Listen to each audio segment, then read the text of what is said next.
Donc, bonjour et bienvenue aux opérations gérentielles. Aujourd'hui, on va passer au travers d'un webinaire qui va vous expliquer le jour, dans le fond, d'un gérant pour votre compagnie.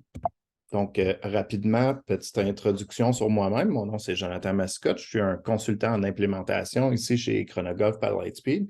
Et le but de notre webinaire aujourd'hui va être de comprendre les opérations quotidiennes et l'utilisation de la plateforme Lightspeed Golf dans votre établissement en tant que gestionnaire. Donc, rapidement, en fait de calendrier d'intégration, maintenant on est ici, donc dans les opérations gérentielles. Aujourd'hui, on va avoir une séance de classe. On va regarder, dans le fond, de la feuille de départ, les paramètres de réservation en ligne. On va gérer les profils des clients. On va aussi gérer nos profils d'employés. On va procéder à des ventes et adhésions de services. On va gérer l'inventaire et on va terminer en regardant des rapports clés. Donc, encore une fois, l'agenda qu'on aura à voir aujourd'hui. Donc, sans plus tarder, on va commencer. Donc, avec l'aide de votre consultant en implémentation, vous aurez reçu des accès login pour rentrer du côté de golf ainsi que du côté de retail. Rapidement, on va venir du côté gauche ici dans la section des modules. On va descendre jusqu'en bas aux paramètres. Et dans les paramètres, on va commencer dans la section accès et autorisation. Donc, première chose, on va regarder les employés. Donc, dans le fond, on va devoir créer un employé et gérer les employés pour notre entreprise. Donc, pour s'y faire, pour créer un employé, c'est relativement simple. Donc, on a le gros bouton bleu ici en haut qu'on est inscrit Ajouter un employé. On va simplement cliquer là-dessus et c'est ici qu'on va venir ajouter les informations. Donc, pour cet exemple-ci, disons que j'ai un employé qui va commencer chez nous qui s'appelle M. Tiger Woods. Son courrier, je vais y rentrer un email. Donc, juste mentionner que c'est quand même important de rentrer un email valable, étant donné que si jamais l'employé perd son mot de passe ou quoi que ce soit, la demande de renouvellement de mot de passe va être envoyée à cette adresse courrier-ci. Et juste en bas, on va avoir les rôles qu'on va parler un petit peu plus dans quelques instants. Donc, dans le fond, on va choisir un rôle pour notre employé. Donc, le rôle du propriétaire aura un accès illimité au système. Dans le fond, le rôle de l'administrateur ou du gérant aura quasiment toutes les mêmes chose que le propriétaire, mais n'aura pas accès à cette page-ci, donc pour la création d'employés, de modification de nos employés. On va avoir l'assistant qui est dans le fond notre employé typique d'un ProShop qui va être en mesure de prendre des réservations, apporter des changements et de vendre des souscriptions. Et le dernier sera un agent de réservation. Ça ici, c'est vraiment très limité comme option. Donc, on aurait l'option finalement de prendre des réservations puis de les faire payer. C'est à peu près tout. Donc, pour cet exemple-ci, on va mettre M. Tiger Woods comme gérant. Et on peut voir juste en bas qu'on dans le fond, on aura une fiche explicative, dans le fond, de ce que ce rôle-ci fait. Donc, cet employé aura un accès illimité, y compris les paramètres. Et finalement, dans le fond, on va devoir donner des informations de connexion pour notre utilisateur. Donc, dans le fond, moi, je vais mettre la première lettre de son prénom et son nom de famille, donc T. Woods, et je vais lui inscrire un mot de passe pour accéder au système. Ça ici, ça peut être changé en tout temps par le rôle du propriétaire. Donc, on va appuyer sur sauvegarder. Donc, j'ai déjà ce nom d'utilisateur ici. Donc, disons, on va appeler ça Tiger Woods 22. Et voilà. Donc, maintenant, vous pouvez voir, j'ai effectivement mon nouvel employé qui va avoir été créé ici avec son rôle, son nom d'utilisateur.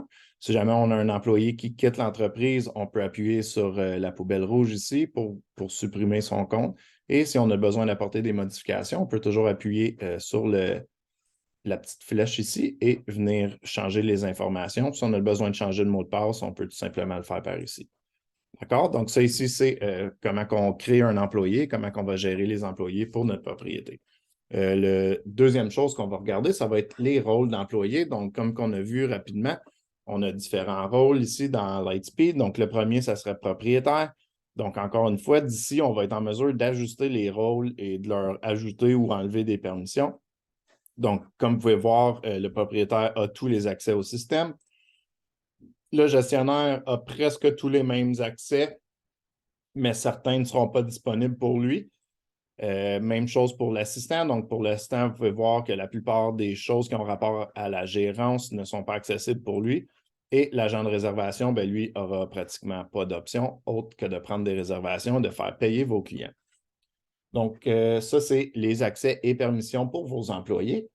Ensuite, on va passer du côté gauche ici dans la section des canaux et on va toucher à la réservation en ligne. Donc, on va venir appuyer sur la réservation en ligne. Donc, première chose qu'on voit, c'est le type de joueur par défaut. Donc, dans le fond, un client qui va aller prendre une réservation en ligne pour chez vous, le type de joueur par défaut va être le type de joueur qui va être associé à sa réservation sans qu'il y ait changement. Donc, nous, on suggère toujours de mettre le type de joueur le plus régulier. Donc, comme vous pouvez voir, dans le fond, j'ai certains types de joueurs publics. Le plus commun chez moi, c'est le public régulier. Donc, je vais choisir ça ici. Donc, chaque personne qui passe par le widget en ligne pour prendre une réservation va être assignée comme un joueur de public régulier. Ensuite, on va avoir masqué les trous de retour. Donc, ça ici, un coup que c'est activé, on sera en mesure, dans le fond, de ne pas voir les temps de retour pour vos joueurs. Donc, exemple, si vous avez un 9 trous et vous vendez quand même des parties de 18 trous, on sera en mesure de masquer le deuxième 9 à quelle heure il va partir. Pour chez nous, on laisse ça fermé. Ensuite, la note en ligne, donc dans le fond, ça donne la possibilité à votre client d'ajouter une note lorsqu'il réserve en ligne. Donc, ça ici, c'est une option qu'on est toujours mieux de l'avoir allumé que de fermer. Dans le fond, exemple, je viens prendre une réservation à votre propriété et dans le fond, je mentionne que je vais avoir besoin de louer des bâtons. Donc, dans le fond, un coup que c'est activé, c'est en bleu, ça offre la possibilité à vos clients de pouvoir vous laisser une note avant leur réservation. Ensuite, la politique d'annulation. Donc, dans le fond, ce qu'on veut dire par là, c'est qu'on va déterminer un nombre d'heures à l'avance du temps de départ du client auquel il ne sera plus capable d'ajouter de modifications. Donc, dans cette optique-ci, c'est-à-dire que dans les 24 heures préalables à ma réservation, je ne pourrais l'annuler. Pour l'annuler en dedans de 24 heures de ma réservation, je vais devoir appeler au ProShop ou à la boutique et vous, dans la maison, vous allez être en mesure d'apporter des modifications à ma réservation. Donc, ça ici, c'est tout simplement pour éviter beaucoup de gens qui prennent des réservations qui ne se pointent pas dernière minute. Ensuite, on va avoir les options de paiement. Donc, dans le fond, ça ici, ça va être des options qui sont présentées aux joueurs lorsqu'ils vont payer. Donc, dans le fond, si vous voulez que les gens payent en ligne uniquement et que vous avez Lightspeed Payment, ça serait possible. On pourrait les faire payer au terrain et en ligne. Pour cet exemple-ci, on va le garder payé au terrain uniquement. Donc, mes clients prennent une réservation en ligne et paient un coût rendu à la boutique. D'accord? Ensuite, dans la section des restrictions, le premier qu'on va voir, c'est le joueur seul. Donc, dans le fond, cette option-ci, un coup qu'elle est activée, ça restreint l'accès à un joueur seul de booker sur un temps de réservation qui n'y a personne. Donc, pour la haute saison, c'est très, très, très serviable. Donc, dans le fond, vous n'allez pas avoir un joueur seul qui va vous bloquer l'accès à un quatuor. Ça, encore là, ça reste à vous et c'est changeable en un seul clic. Si jamais vous voulez l'enlever ou le remettre, c'est vraiment pas un problème. On peut le faire avec un seul clic. Ensuite, l'identification des membres requis. Donc, en gros, ce que ça veut dire, c'est qu'un coup que ça ici, c'est activé, moi, je suis membre chez vous et je prends la réservation pour 2 membres. Mais pour le deuxième membre auquel que je vais inviter, lui va devoir se faire identifier soit par le membre ou par la boutique pour que sa réservation passe. D'accord? Donc, ça ici, encore une fois, c'est très optionnel. Pour mon terrain de démo, je le laisse ouvert. Comme ça, tous les membres qui viennent accompagnés d'un autre membre doivent m'appeler et on doit confirmer leur réservation. Ensuite, l'option, ça va être de la carte crédit requise. Donc, en gros, c'est ici ce que ça veut dire, c'est qu'on va venir choisir des types de joueurs. Et comme que vous pouvez voir dans cette optique-ci, mes membres doivent avoir une carte de crédit attachée à leur compte pour prendre une réservation. Il n'y aura pas de paiement qui va être procédé sur leur carte tant et aussi longtemps qu'ils n'auront pas payé au terrain, mais ils ne pourront pas prendre une réservation en ligne sans leurs informations de carte de crédit. Donc, encore là, c'est juste une option de plus pour vous pour mieux gérer votre terrain. Et la dernière option, ça va être d'empêcher le chevauchement des réservations. Donc, comme vous pouvez voir, je l'ai d'activer en ce moment, étant donné qu'il est en bleu, et je l'ai d'installer à 4 heures. Donc, ça, ce que ça veut dire, c'est que si moi, je prends une réservation chez vous à midi, je ne pourrai reprendre une autre réservation seulement que 4 heures plus tard. En dedans de ce délai de 4 heures-là, je ne serai pas capable de prendre une deuxième réservation. Donc, ça ici, c'est un bon outil pour éviter des fois des groupes qui prennent plusieurs réservations le matin et qui cancellent dernière minute leur autre réservation pour garder celle qu'ils préfèrent. Donc, pour cette option-ci, moi, mon terrain, en dedans de 4 heures, mes clients ne peuvent pas réserver un deuxième temps de départ. D'accord? Donc, ça va être pour les réservations en ligne. Et ensuite, du côté gauche, on va passer aux feuilles de départ. Donc, on va voir un petit peu moins d'options. Encore une fois, le type de joueur par défaut. Donc, comme mentionné un petit peu plus tôt, le type de joueur par défaut sera votre type de joueur le plus commun. Chez nous, dans le fond, c'est les joueurs publics réguliers. Donc, on va le mettre comme ça. Si vous êtes un terrain qui a plus de membres, vous pourriez mettre, dans le fond, votre membre adulte ou votre membre junior, etc., comme type de joueur principal. Ensuite, on va avoir la vitesse de jeu. Donc, dans le fond, c'est un outil qu'on a sur notre feuille de départ qui vous permet de calculer la vitesse de jeu de vos groupes. Donc, un coup activé comme ça ici, je vais venir vous montrer sur les feuilles de départ. On va avoir un chronomètre juste à côté qu'on peut cliquer dessus. Quand que le groupe part, on peut l'activer et on va pouvoir suivre le rythme de jeu. Quand ils ont terminé un premier 9, on réappuie dessus et ça va nous donner le temps, dans le fond, de joute de ce groupe-ci. Encore une fois, c'est juste un très bon outil pour mieux gérer votre feuille de temps et s'assurer qu'il n'y ait pas trop de retard sur le terrain pour la journée. Et ensuite, dernière option, on va avoir le courriel requis. Donc, dans le fond, ce qu'on veut dire par ici, c'est que pour prendre une réservation en ligne ou in-house, ça va nécessiter un courriel.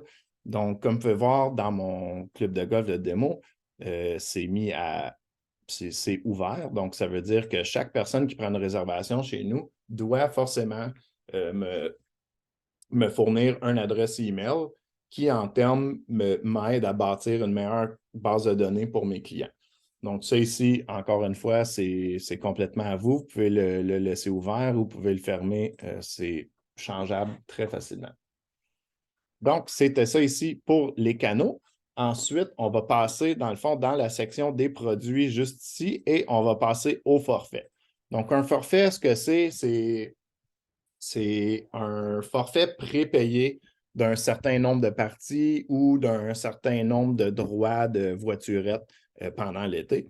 Donc, à titre d'exemple, ici, j'ai un forfait qui est bon pour 5 parties pendant l'automne.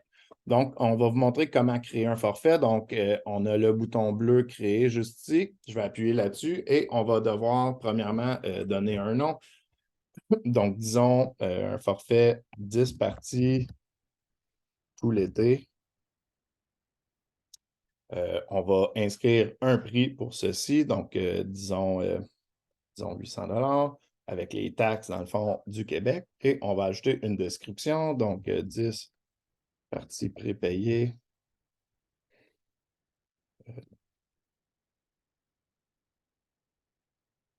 Et une chose très importante, on va devoir ajouter un terrain où ce forfait va être applicable. Donc, dans le fond, dans mon démo, j'ai plusieurs terrains, mais on va seulement venir choisir le terrain applicable pour ce forfait particulier. Donc, moi, je vais ajouter mes 2 terrains principaux. Et voilà. Et tout de suite en bas, on va tomber dans les règles. Dans le fond, ça va être une partie très importante des forfaits. Donc, étant donné qu'on a un forfait de 10 parties, on va devoir ajouter des règles pour limiter l'utilisation de ces forfaits. Donc, premièrement, étant donné que c'est un forfait prépayé, on va rajouter un pourcentage de 100 étant donné que c'est déjà payé. Le 100 ça va être sur la partie de golf et ça sera pour 18 trous. Et on va devoir nécessairement limiter l'utilisation. Donc, on va appuyer sur limiter l'utilisation. On va avoir 3 cases. La première va être le nombre total d'utilisation. Donc, étant donné que c'est pour 10 parties, on va inscrire 10 ici. Donc, après 10 fois que ce forfait va avoir été utilisé, il va tomber expiré. Si on n'inscrit pas de montant ici, ce forfait va être disponible pour toujours. Et ensuite, vous pourriez même rajouter des restrictions, soit par jour ou par semaine. Donc, exemple, le client qui a ce forfait-ci peut seulement jouer 2 fois par jour et 5 fois par semaine en utilisant ce forfait.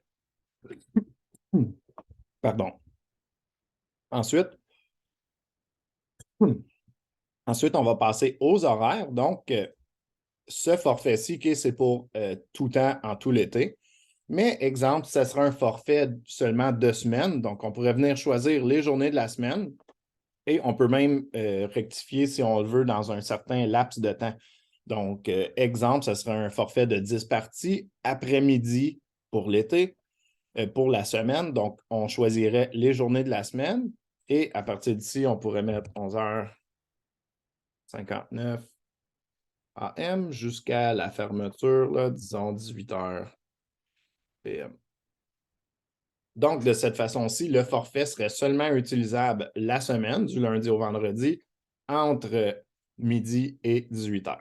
Pour cet exemple-ci, par contre, on va le laisser fermer. Et finalement, on va tomber dans les restrictions. Donc, dans le fond, on pourrait mettre une date de début. Donc, si cette vente a été faite préalablement, la date de début pourrait être l'ouverture de votre saison. Si on la laisse fermer, la date de début va nécessairement être la date de la vente. Et une chose plus importante, ça serait la date de fin. Donc, si vous ne voulez pas que ce forfait-ci soit utilisable dans la prochaine saison, moi, je vous suggère de le mettre sur On et de choisir une date ultérieure qui sera proche de la fin de votre saison. Donc, ça ne va pas permettre à vos clients d'utiliser ce forfait-ci dans la saison précédente. Et on peut même choisir que certains types de joueurs vont être en mesure d'acheter ce forfait-ci. Donc, encore là, si c'est quelque chose qui vous intéresse, exemple, vous ne voulez pas que vos membres achètent ce forfait, bien, on pourrait tout simplement choisir nos joueurs publics. Et voilà, donc maintenant, ce forfait est disponible pour seulement ces joueurs ici. D'accord? Donc, c'est comme ça qu'on crée un forfait. Donc, on va appuyer sur sauvegarder en haut ici à droite. Et maintenant, on peut voir que mon forfait est bel et bien créé avec le nom, le prix. Si on ne veut plus ce forfait chez nous, on peut tout simplement le supprimer avec la poubelle. Et si on aimerait lui apporter des modifications, on peut cliquer sur la petite flèche noire ici et apporter les modifications qu'on désire faire sur notre forfait. Une autre chose dans les produits qui serait intéressant à vous montrer, ce serait les extras. Donc, les extras, dans le fond, vont être des ventes supplémentaires lors de la réservation. Donc, dans le fond, c'est un bon outil pour pousser les revenus. Donc, dans le fond, comme que vous pouvez voir, chez moi, j'ai comme extra, dans le fond, des sauts de balles pour le driving range. J'ai un caddie qui peut venir avec votre ronde ou nos push-carts à 8 $. Donc, dans le fond, ici, c'est juste un bon outil pour générer un petit peu plus de revenus dans votre propriété. Et pour créer des extras, un peu comme les forfaits, c'est très simple. On va venir ici, on va lui donner un nom, une description, un prix. On va décider si les extras sont disponibles en ligne et associer un terrain et sauvegarder. Et maintenant, on aurait un nouvel extra qui va pousser les revenus pour notre business. D'accord? Donc, ça va être ça pour les paramètres. Maintenant, on va tomber du côté du volet des clients. Donc, comme vous pouvez voir ici à gauche, je vais avoir un volet client. On va venir appuyer là-dessus et ça va vous apporter sur notre page de recherche de clients. Donc, premièrement, en haut à gauche, on va avoir le bouton filtrer. Donc, si, exemple, vous voulez filtrer seulement vos membres, on pourrait venir choisir un certain type de joueur et seulement ce type de joueur-ci va apparaître dans votre recherche. Sinon, si vous cherchez un client en particulier, on pourrait le trouver soit par prénom, par nom, par son courriel, numéro de téléphone ou même numéro de membre si c'est ce qui vous convient. Donc, maintenant qu'on a vu ça, on va passer au profil d'un client. Donc, maintenant, voici ici pardon, mon client Fred Couples. Donc, comme vous pouvez voir, on a le nom de notre client, on a une photo si jamais ça vous intéresse. Donc, on a deux options pour la photo. Soit que le client peut vous envoyer une photo et vous la mettez vous-même, ou si vous avez une caméra sur votre ordinateur, vous pourriez être en mesure de prendre une photo de votre client et de l'associer à son compte. Donc, première chose qu'on voit sur le volet du profil, on va retrouver toutes les informations pertinentes de notre client que nous allons avoir préalablement entrées pour lui. Donc, comme vous pouvez voir, je vais avoir son identifiant d'usager, numéro de référence pour son profil et les informations ici peuvent être remplies aussi assidûment que vous le voulez. En gros, pour créer un compte client, ça va prendre un nom complet et une adresse email ou un numéro de téléphone, c'est un ou l'autre. Pour avoir une meilleure visibilité comptable, vous pourriez, dans le fond, remplir le plus d'informations possible pour être en mesure de mieux servir votre client. D'accord? Donc, ça, ici, c'est le profil. Ensuite, on va passer aux réservations. Donc, du côté des réservations, on va être en mesure de voir toutes les réservations que ce client-ci a pris dans le passé, maintenant et dans le futur. On va aussi être en mesure de voir les fois qu'il ne s'est pas présenté à son temps de départ réservé. Et on peut aussi voir les temps de départ annulés par ce client. Un petit outil quand même assez plaisant. Si on regarde du côté gauche, on va avoir un logo de téléphone. Donc, le logo de téléphone veut dire que cette réservation a été faite par un employé de mon terrain de golf. Comme vous pouvez voir, cette réservation-ci a été faite par moi le 24 novembre et annulée par moi.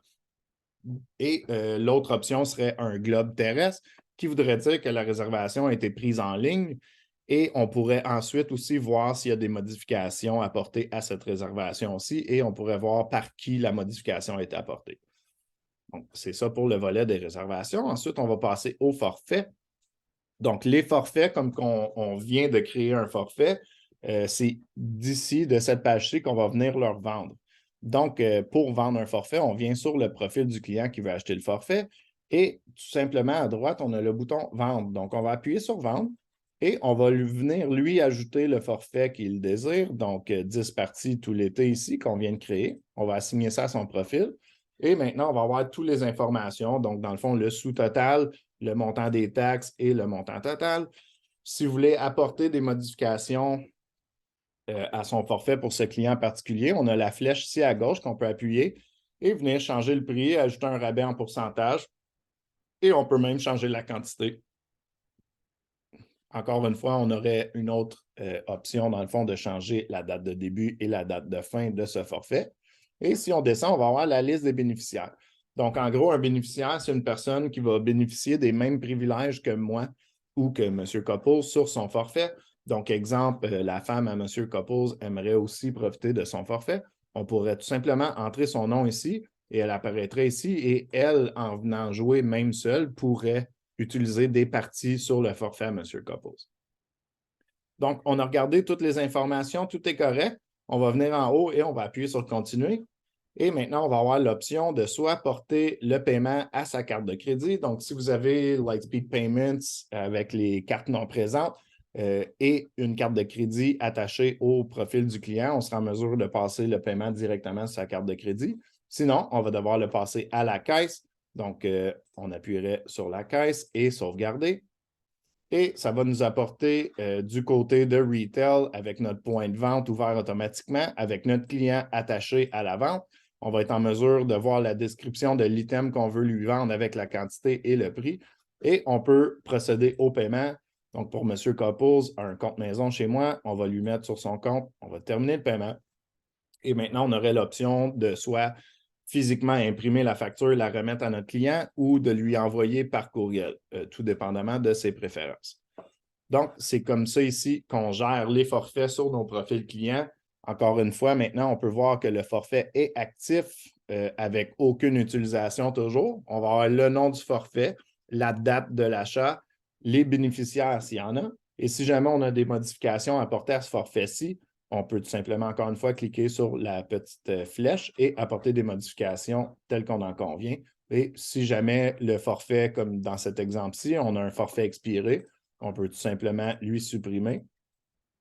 Et voilà, maintenant, ce forfait-ci est disparu. Ensuite, compte de crédit. Donc, dans le fond, compte de crédit, ça serait de porter un montant au compte. Et comme que vous pouvez voir, dans mon environnement de démo, j'ai ma boutique qui est liée avec mon système et j'ai aussi mon restaurant qui est lié. Donc, ça ici, c'est-à-dire que M. Couples peut faire des dépenses autant dans ma boutique que dans mon restaurant et les porter à son compte. Et on sera en mesure de faire une différence entre les deux et de procéder à des paiements. Si on descend juste un petit peu, on va trouver le prélèvement automatique. Donc, comme vous pouvez voir, en ce moment, chez nous, c'est activé, étant donné que M. Couples a une carte de crédit d'associer à son compte et que nous utilisons Lightspeed Payments.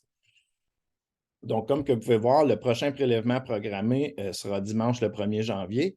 On est en mesure de changer les dates. Donc, comme vous pouvez voir, pour moi, c'est tous les premiers de chaque mois, mais si vous voulez que les paiements passent le 15, le 7, etc., tout ça est facilement modifiable. Ensuite, si on descend un petit peu plus bas, on va avoir, dans le fond, les relevés des différents mois. Donc, comme que vous pouvez voir, on va avoir, dans le fond, les soldes de départ de notre client et les soldes finales. Et si on descend un petit peu plus bas, on va pouvoir voir l'historique des paiements. Donc, un peu comme les relevés, ça va être par mois. Et maintenant, on peut voir qu'on a eu des prélèvements automatiques qui sont passés le 1er novembre et le 1er décembre. Le statut a été payé et on peut voir le montant qui a été distribué pour ce paiement. Si jamais on veut procéder à un nouveau paiement, on a le client en avant de nous, on peut tout simplement appuyer « Nouveau paiement ». On va déterminer, dans le fond, de quel côté, soit de la boutique ou du restaurant qui va utiliser ce paiement-ci. On rentre le montant, on confirme et on procède au paiement tout simplement. Et maintenant, le compte de M. Couples devrait être revenu à zéro un coup qu'on rafraîchit. Donc, ça ici, c'est le côté du compte de crédit. Et dans quelques minutes, on va passer du côté de retail. Je vais vous montrer comment créer un compte de crédit. Ensuite, compte familial, ça va être un survol très rapide. Donc, dans le fond, un compte familial, c'est comme un compte de crédit, mais pour toute une famille, avec, exemple, Fred Couples comme personne prioritaire ou principale qui va procéder au paiement par rapport au compte de toute sa famille. Ensuite, juste à droite, on va avoir les souscriptions. Donc, pour les souscriptions, dans le fond, ici, ça va être pour les memberships. Donc, dans le fond, pour vendre une souscription, c'est de la même façon que pour les forfaits. Donc, on peut voir que j'ai un bouton bleu ici qui s'appelle « Vendre ». Donc, on va vendre un forfait pour M. Couples et j'apporterai votre attention vers son type de joueur. Donc, comme vous pouvez voir en ce moment, M. Couples, c'est quand même un joueur public régulier. Maintenant, on va appuyer sur « Vendre » et lui vendre une souscription. Donc, dans le fond, premièrement, on va choisir la date de début et la date de fin de ce forfait. Automatiquement, ça va être porté à 1 an. On peut le renouveler automatiquement à chaque année, si vous voulez. Mais avant tout ça, on va devoir ajouter la souscription à notre client. Donc, on va venir appuyer sur « Ajouter » et on va choisir les adhésions, qui sont les memberships. Donc, pour M. Couples, c'est un membre senior, donc on va choisir le membership pour les seniors. On va l'assigner à son profil. Puis d'ailleurs, d'ici, on serait aussi en mesure d'ajouter des services si jamais on désire. Donc, comme vous pouvez voir, dans mon environnement de démo, j'ai le cart d'inclus pour l'année à 750 $. Donc, on pourrait lui assigner ça. Donc, un coup qu'on a regardé toutes nos informations, tout semble bien, on va appuyer sur « Continuer » et procéder. Et ici, on va avoir 3 options de paiement. Donc, comme précédemment, on peut passer le paiement directement sur sa carte de crédit si vous avez Lightspeed Payments d'intégrer. Si monsieur a un compte de crédit chez vous, on peut passer le paiement sur son compte. En passant le paiement sur son compte, on peut décider de la date du premier paiement. Donc, exemple, ça pourrait être le 29 décembre qu'on aurait son premier paiement. Et si on désire, je vais remettre ça à aujourd'hui, si on désire, on peut même séparer son paiement en plusieurs mensualités. Donc, exemple, M. Couples, il va faire 12 paiements de 270,87 pour couvrir son membership pour l'année et il va être payé à tous les mois. Comme vous pouvez voir, on va avoir les mois énumérés ici. L'autre option serait comme un petit peu plus tôt, donc on pourrait tout simplement passer à la caisse et procéder à une transaction automatique sur son compte. Donc, dans cette option-ci, moi, je vais passer ça sur 6 mois sur le compte de crédit à M. Couples. On va appuyer sur « Sauvegarder ». Et voilà, maintenant, on a effectivement une souscription de vendu à notre client d'un membership senior avec le cart. Et on peut voir le montant total, la date du début de cette souscription, la date de fin. Encore une fois, si on veut apporter des modifications, la supprimer, ça va se passer ici. Et maintenant, comme vous pouvez voir, notre type de joueur a automatiquement changé. Donc, M. Couples n'est plus un joueur public régulier, il est maintenant rendu un membre senior. D'accord? Donc, ensuite, on va passer aux méthodes de paiement. Donc, encore une fois, si vous avez Lightspeed Payments ou Stripe, on serait en mesure d'ajouter une carte de crédit au compte de notre client pour procéder à des transactions avec une carte non présente. Donc, pour ajouter une carte de crédit, très simple, on va appuyer sur le bouton bleu ici, ajouter une carte de crédit. On va rentrer le numéro de la carte. On clique sur « Ajouter » et je viens de rentrer la même carte, là, donc c'est pour ça qu'il n'y en a pas d'autres qui apparaissent. Mais on a effectivement la carte ici à M. Couples qui va avoir été entrée dans son profil client. Et dernière chose, on va passer aux préférences. Donc, pour les préférences, dans le fond, c'est typiquement la préférence de votre client. Donc, dans le fond, pour son compte de crédit, est-ce que monsieur préfère recevoir ses relevés par courriel ou par courrier? S'il préfère le recevoir physiquement en courrier chez lui, on pourrait activer cette option et dans le fond, il va recevoir ses paiements, ses relevés chez lui physiquement. Pour nous, on laisse ça fermer. Dans le fond, on envoie tout par email. Ensuite, les paramètres de confidentialité. Donc, comme que vous pouvez voir en ce moment, mes deux sont fermés. Donc, ce que c'est-à-dire, c'est que premièrement, la première option, c'est que mon client préfère être caché du public sur les feuilles de départ. Donc, les membres avec Chronogolf ont un certain accès à la feuille de départ et sont en mesure de voir d'autres membres qui jouent cette journée-là. Donc, si on l'active, M. Couples serait en mesure, pardon, M. Couples sera en mesure de voir d'autres membres qui viennent jouer la même journée et de se mettre avec eux s'ils aiment jouer avec eux. Puis, dans l'exemple contraire, ça s'applique aussi. Donc, si, exemple, il ne veut pas suivre un tel groupe parce qu'ils sont trop lents, il sera en mesure de le voir. Et l'autre option serait préfère être caché des résultats de recherche et du répertoire des membres. Donc, étant donné que M. Couples est un nom quand même de haut profil, peut-être qu'il préfère ne pas être vu sur la base de données de clients des membres. Donc, en ce moment-ci, en activant l'option ici, M. Couples ne serait pas visible par personne d'autre que des employés dans votre base de données de clients. D'accord? Et si jamais on veut apporter des modifications au profil de notre client, on a le bouton Modifier juste ici en haut à droite. Et d'ici, on peut venir ajouter ou soustraire le nombre d'informations qu'on veut. Donc, si, exemple, on veut rentrer l'handicap à M. Couples, donc disons que M. Couples, c'est un +3 d'handicap, on vient sauvegarder. Et maintenant, on peut voir que son adhésion de membre est valide jusqu'au 7 décembre. Et dans les champs personnalisés, on va avoir son handicap d'inscrit aussi. Donc, maintenant qu'on regarde le profil d'un client, il y a une chose impérative à se souvenir, c'est que quand on crée un client, c'est important de le créer du côté golf. En créant un client du côté golf, il va se faire populer automatiquement du côté de retail, tandis que le contraire ne sera pas vrai. Donc, dans le fond, juste pour vous donner le meilleur exemple possible, on va descendre en bas et on va voir les intégrations. Donc, comme mentionné plus tôt, moi, j'ai mon restaurant d'intégrer ainsi que ma plateforme de vente retail. Et j'aimerais passer directement à retail. Donc, pour ceci, vous pouvez voir qu'on peut me le montrer dans le point de vente. En cliquant ici, comme vous pouvez voir, ça m'amène directement du côté de retail, du côté du profil du client qui a déjà été créé automatiquement. Donc, comme vous pouvez voir ici, on va avoir encore énormément d'informations que vous pouvez décider de remplir autant ou peu que vous voulez. Et à gauche, ici, du côté de retail, on va aussi avoir quelques options. Donc, dans le fond, des articles, si on veut trouver des articles précis que monsieur a achetés, on est en mesure de voir tous les ventes faits par monsieur chez nous.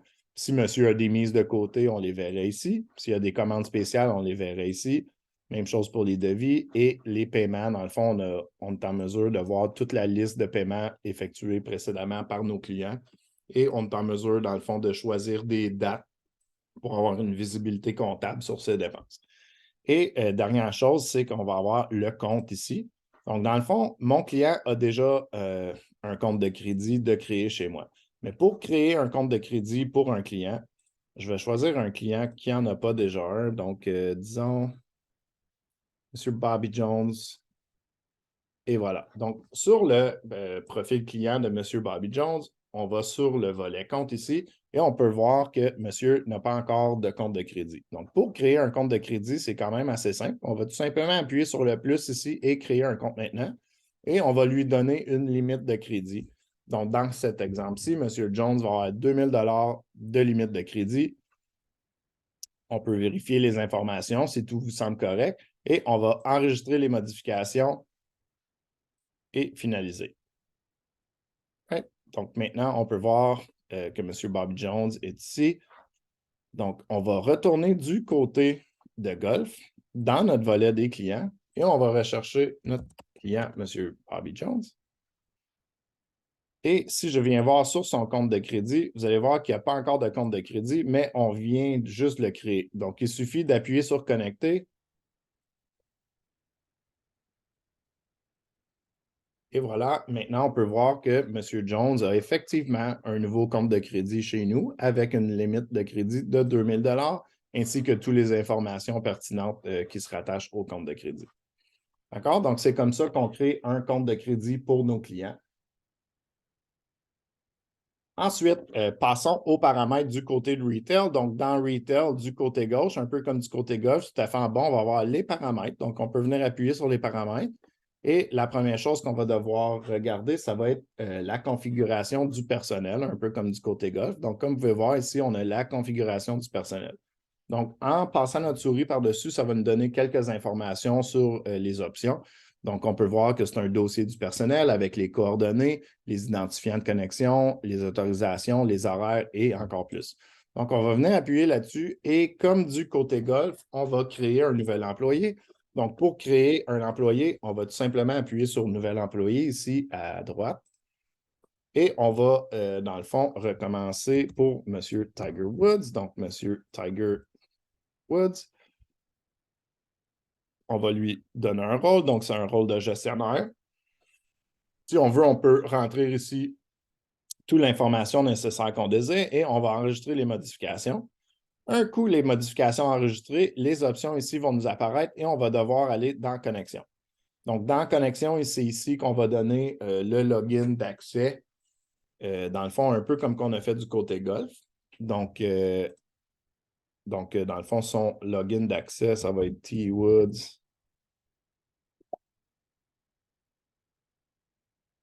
Et on va lui donner un mot de passe.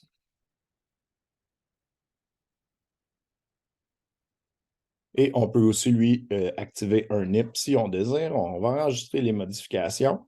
Et maintenant, M. Woods va être en mesure de se connecter du côté de golf et du côté de retail.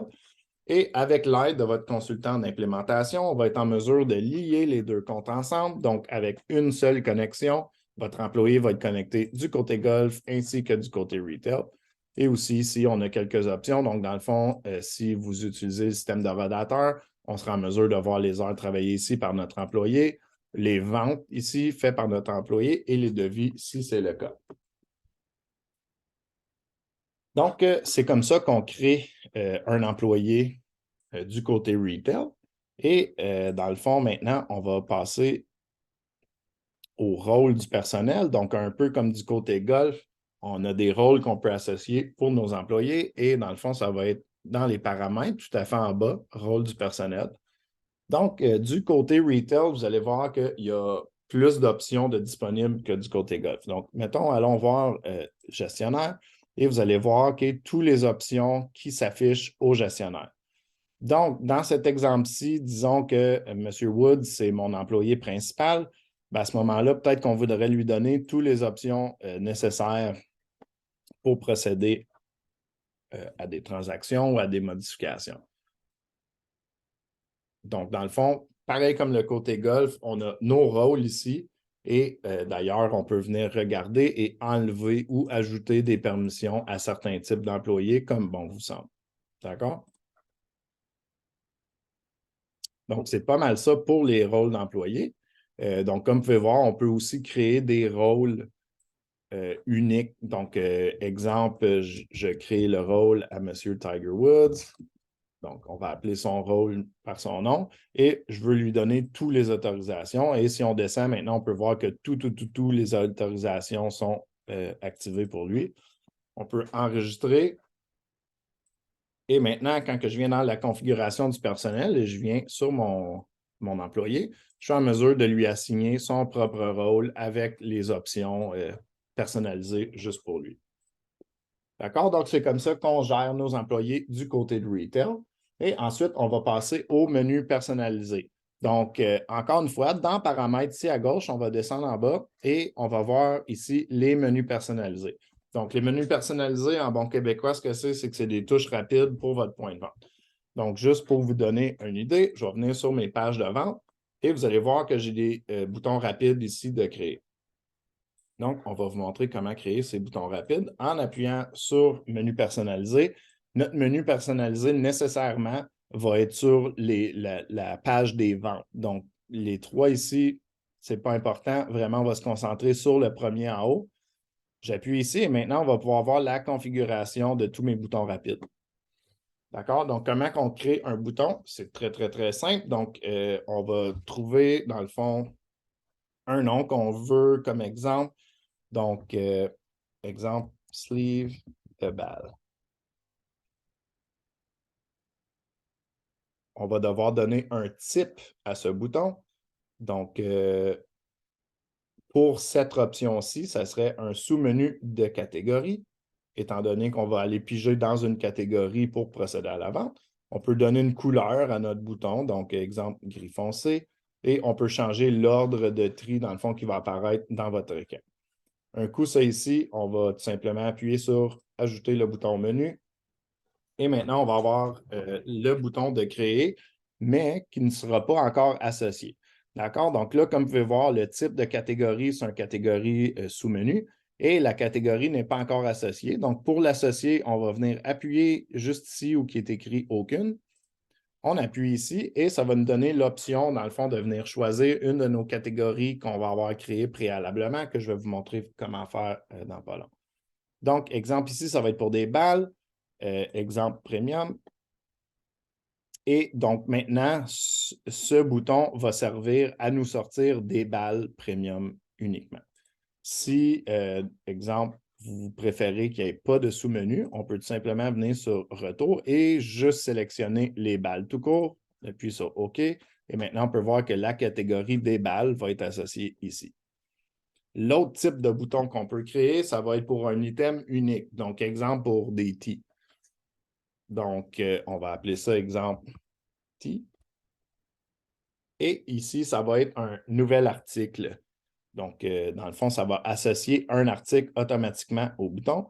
Encore une fois, on peut lui trouver une couleur, donc jaune foncé, pour exemple. On peut changer l'ordre de tri. On va ajouter le bouton menu. Et pareil, comme pour les catégories, vous pouvez voir que maintenant, le bouton est créé, mais il n'y a pas d'item d'ajouter. Donc, pour ajouter l'item, oups, pardon.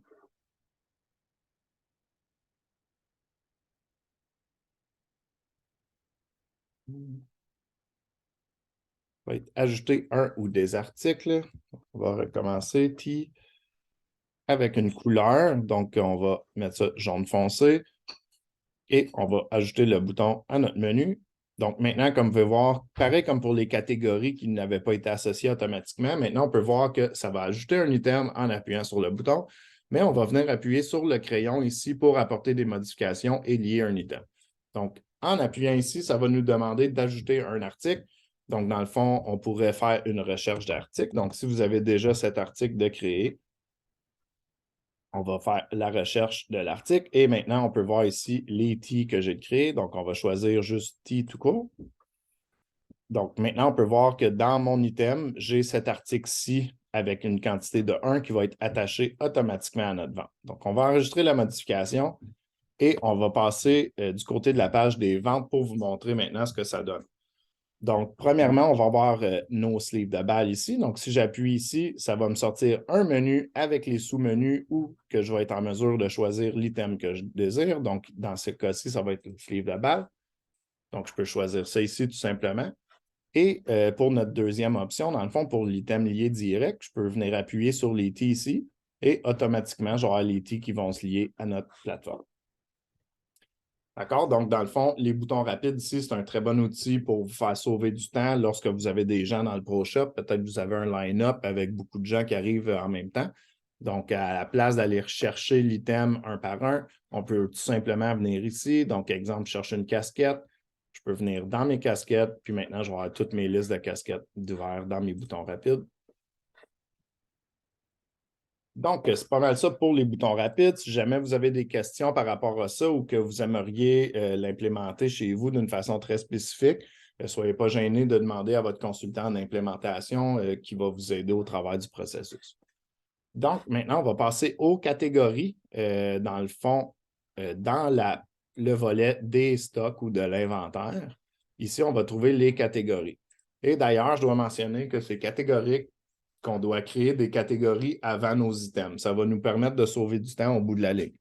Donc, première chose, c'est qu'on va vouloir créer une catégorie. Puis, dans mes catégories, vous allez pouvoir voir que j'ai la catégorie parent et j'ai les sous-catégories qui vont être attachées à ces catégories-ci. Okay?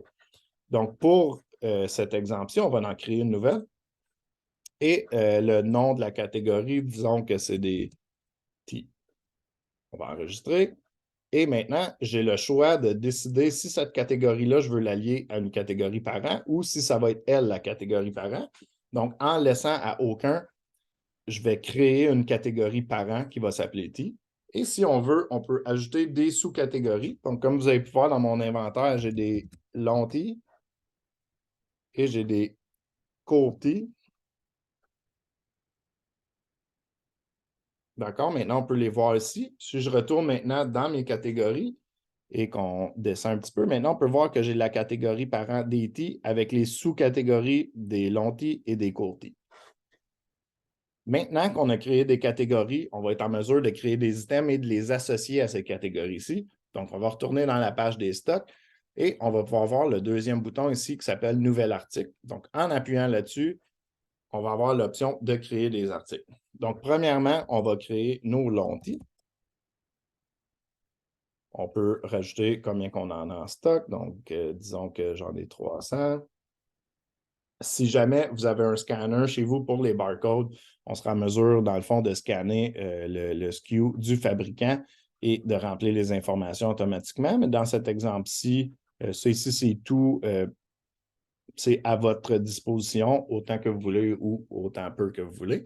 Et le type d'item serait un type en unité. Vous allez voir, on a 4 types d'items. Mais pour cet exemple-ci, ça va être une unité.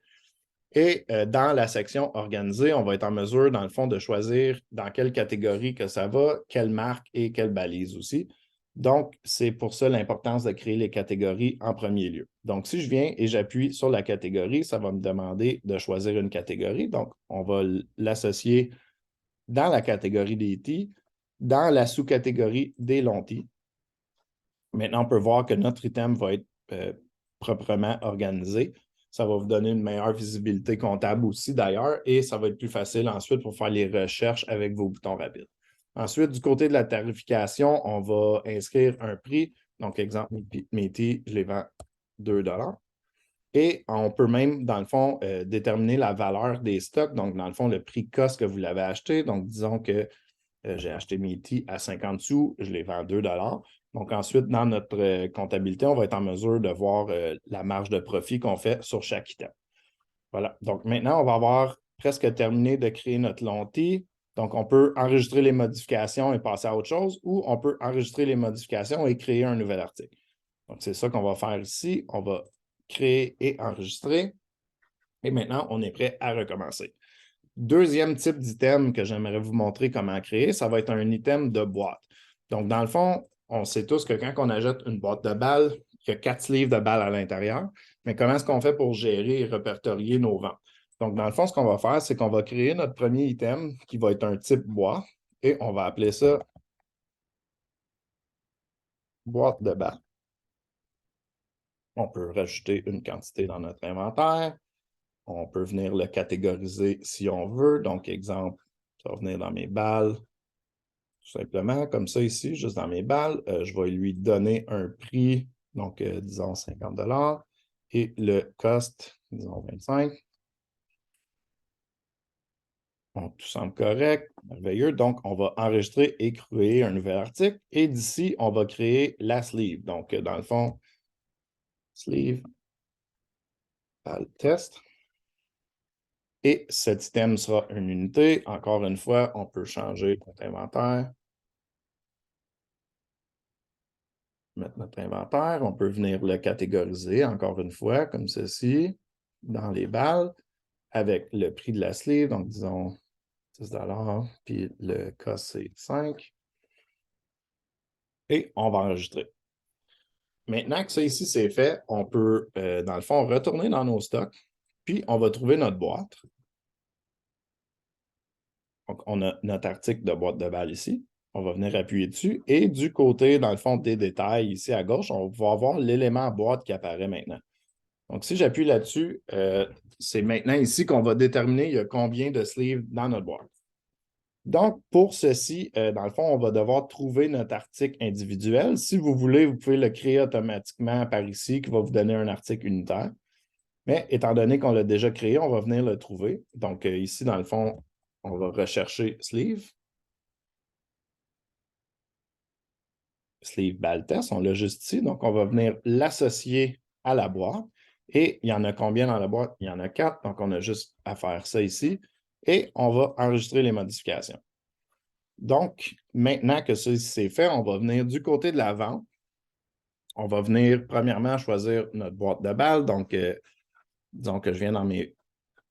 Donc, première chose, on va avoir notre boîte de balles ici. Je peux venir la sélectionner rapidement pour la mettre sur notre vente. Et deuxième option, si on veut vendre une sleeve, donc, encore une fois, je vais venir dans mon bouton rapide et je vais venir choisir l'option des sleeves. D'accord? Donc, disons, je veux 2 sleeves ici. Je vais venir l'attacher à un client.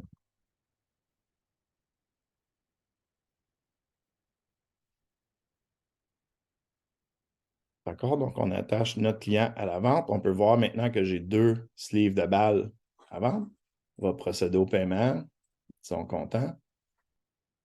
Imprime ou envoie la facture par email. Et maintenant, quand on revient dans notre inventaire et que je viens voir ma boîte de balles, on va pouvoir voir qu'à la base, j'avais 20 boîtes de balles et j'en ai 2 qui ont été ouvertes pour créer, dans le fond, les sleeves de balles. Donc, c'est comme ça qu'on crée un item de boîte. En parlant des inventaires, donc si on vient dans les recherches d'articles, vous allez voir en ouvrant les premiers items qui vont apparaître, va être un paquet d'items de golf qui vont être tarifiés à 0 $. Donc, dans le fond, c'est impératif qu'on ne touche pas à ces prix. Ces prix sont déterminés par votre feuille de prix du côté de Lightspeed Golf.